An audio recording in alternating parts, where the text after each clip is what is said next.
खाली सिलेंडर लिए। खाली सिलेंडर? अरे नहीं खे मिलत हम नहीं जान, तोरा जन बुझाई जन कर।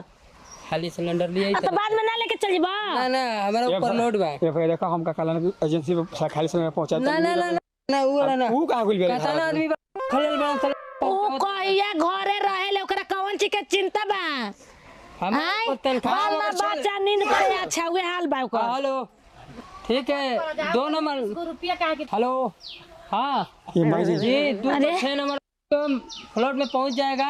ऊपर ले जाएंगे तीन ताला मकान पर ले जाएंगे। आपको 100 रुपया एक टिप का लगेगा, मतलब एक सिलेंडर का मेरे से। आप मेरे को 100 रुपया दे दीजिएगा। आज जो आप सिलेंडर लीजिएगा उसको हम देंगे। हाँ चल रहे हो पहले दीजिए पहले खाली पैसा जमा कर दे, ठीक है ना सर? चलिए अपना रखिए। अरे बातिया सुनिए 2 दिन तुम पहुंचा दीजिए सिलेंडर।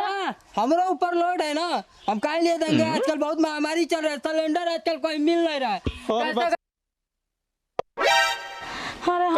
कोई नहीं मिल रहा है सर। आज वापस कद के बाद आइब हैं? कद के बाद जब फिर बुक करम बुक होई तब पैसा लगी। हाँ फिर से पैसा लगी।